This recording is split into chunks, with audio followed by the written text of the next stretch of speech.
Bonjour tout le monde, j'espère que vous allez bien et que tout se passe bien de votre côté. J'espère que vous avez bien commencé la semaine et que tout se passe bien. Alors, aujourd'hui, on va parler du temps. Comment gérer son temps?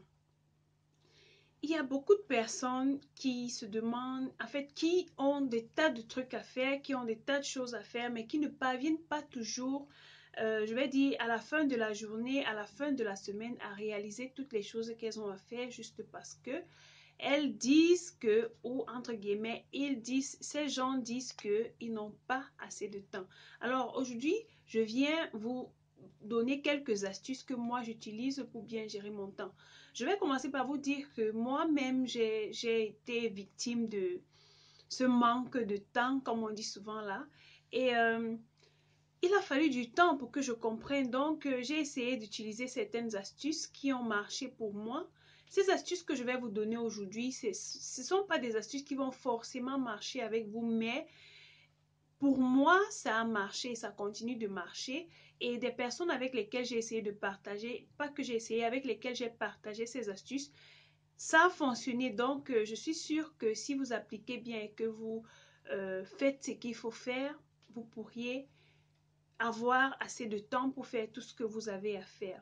Moi, je sais que chacun d'entre nous a des choses à faire, a des occupations. Tu dois gérer entre la maison, le boulot, le mari, les enfants, tes études. Tu dois gérer entre tes réunions, tes conférences. Tu dois gérer tout ça. Si tu écris des livres, tu dois gérer avec l'écriture, tout ce que tu fais, tu dois gérer tout ça. Alors, la première astuce que je vais vous donner aujourd'hui, c'est d'abord d'être organisé. Pour pouvoir gérer son temps, la première chose qu'il faut savoir, c'est que vous devez apprendre à être une personne organisée. Pourquoi est-ce que je dis que vous devez apprendre à être une personne organisée? L'organisation commence dans les détails. L'organisation commence dans les détails. Les détails, c'est où? C'est d'abord sur toi-même. Est-ce que tu es organisé avec toi-même? Genre, est-ce que tu es organisé sur toi-même, sur ton propre corps? Est-ce que tu es organisé dans ta maison? C'est là que commence l'organisation. Est-ce que tu es organisé avec, je vais dire, même si tu es étudiant, est-ce que tu es organisé dans tes études? C'est là qu'il faut d'abord commencer. Tu dois être une personne organisée. C'est du genre, tu dois être organisé dans tout ce que tu fais. Tu dois savoir ranger les choses. Tu dois, même si c'est seulement ranger une table, ranger ta chambre, tu dois être organisé dans ta chambre, dans ton salon. Tu dois d'abord être ce genre de personne-là qui aime de l'espace. Et lorsque tu aimes l'organisation, c'est la première chose, à faire. Tu dois apprendre à organiser tes choses, organiser ta table d'études, organiser ta chambre, organiser ton salon, organiser ta cuisine si tu es une femme. Tu dois apprendre à organiser ton entourage. C'est là que ça commence et c'est par là que moi j'ai commencé parce que avant j'étais une personne très désordonnée, je dépose les choses n'importe où, je rentre de l'école, je balance les chaussures ici, je fais ceci. Non, j'ai compris que si je ne m'engage... Et lorsque j'étais désordonnée autour de moi, forcément, ça avait des répercussions sur mon temps parce que je ne parvenais pas justement à faire des choses au bon moment parce que je faisais des choses à contre-temps. Au lieu, par exemple, d'être en train de faire la cuisine, je suis en train de faire autre chose, peut-être ranger les choses, ranger les chaussures, ranger ceci, au lieu peut-être d'être en train de prendre soin de ma famille ou bien en train de, je sais pas, en train d'écrire un livre ou bien en train de suivre un cours, je suis en train de penser à ranger les choses que j'ai laissées en désordre. La deuxième étape pour gérer son temps, c'est connaître ses priorités. Quelles sont tes priorités? Les priorités, c'est quoi? Ce sont des choses que tu peux faire avant toute autre chose. Tu dois connaître tes priorités. Ok, tu es une maman, ta priorité c'est quoi? C'est prendre soin de ton bébé, c'est prendre soin de ta maison, c'est prendre soin de ton mari. Quelle est ta priorité? C'est prendre soin de toi. Tu dois connaître tes priorités. Est-ce que, parlons d'une journée. Si dans la journée, tu as décidé d'aller faire le marché, de lire un livre, de faire la cuisine, d'aller faire des exercices physiques, d'aller courir un peu, tu as décidé, parmi ces choses-là, tu dois commencer par les priorités.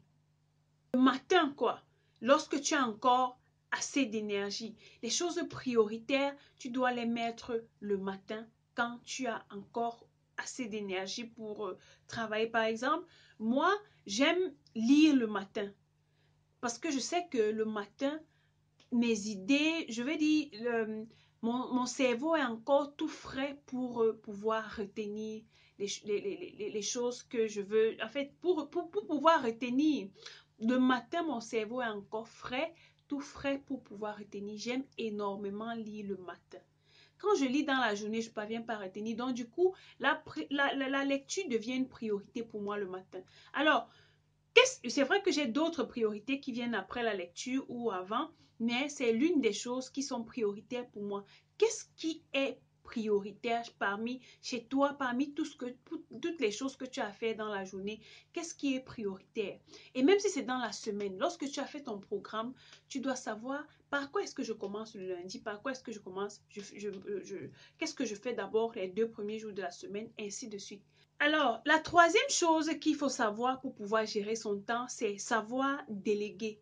Quand je dis savoir déléguer, moi, je suis le genre de personne, je ne demande pas facilement, j'étais le genre de personne qui ne demandait pas facilement l'aide.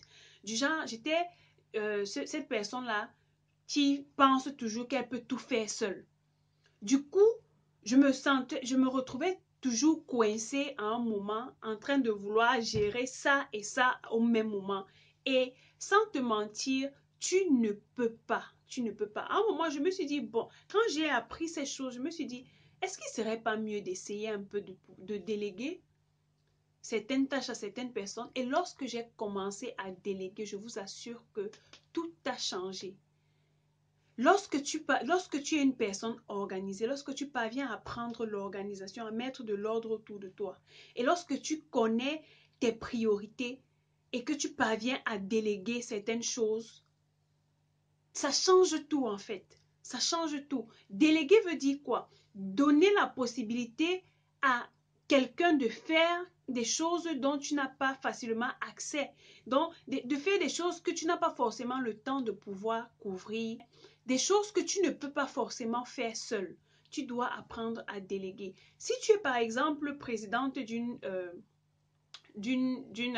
association, tu ne vas pas me dire que tu vas être présidente, tu vas être secrétaire, tu vas être comptable en même temps. Non, non, non, tu ne peux pas. Tu dois déléguer les tâches. Dans une maison, si tu es une maman, tu ne vas pas me dire que tu vas t'occuper de ton mari, tu vas t'occuper de tes enfants, tu vas t'occuper de la cuisine, tu vas t'occuper de la vaisselle, tu vas t'occuper du linge, tu vas t'occuper de toutes ces choses à la fois. Non. Quand tu es dans une maison, étant une maman ou étant une grande sœur, tu dois apprendre à déléguer les tâches de la maison. Même pareil au bureau. Pareil, quel que soit l'endroit où tu te trouves, tu dois apprendre à déléguer. Lorsque tu connais tes priorités et qu'il y a des choses qui arrivent derrière que tu ne peux pas avoir le temps de faire, la meilleure des choses à faire pour gagner en temps, c'est de déléguer. Accorder à certaines personnes de t'aider.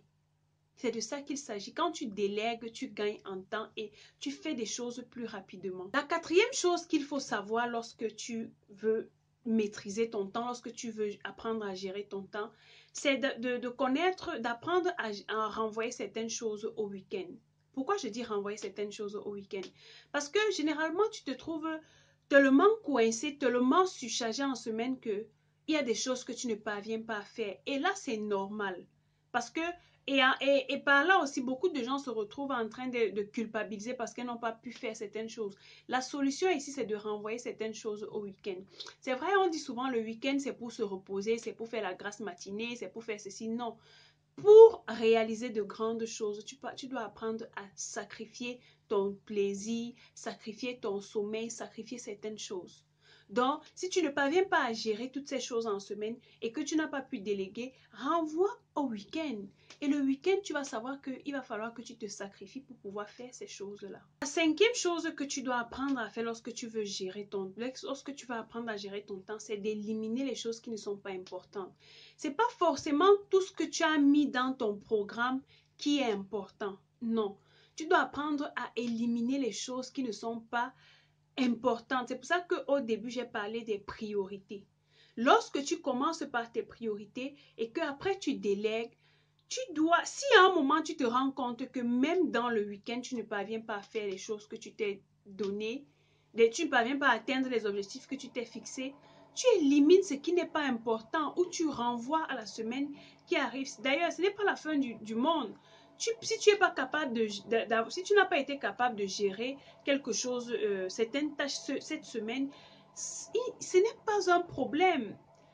Ce n'est pas un problème, mais où je veux attirer votre attention, c'est de savoir vous organiser et de connaître vos priorités. Ce sont ces deux points principaux-là qui m'intéressent le plus. Lorsque tu es organisé et que tu connais tes priorités, tu apprends donc à déléguer. Et lorsque tu délègues et que ça ne suffit pas, tu renvoies au week-end. Et en renvoyant au week-end, si tu ne parviens pas toujours à faire ce que tu avais à faire, eh bien, tu élimines ce qui n'est pas important et tu renvoies le reste à la semaine qui va suivre. C'est aussi simple que ça.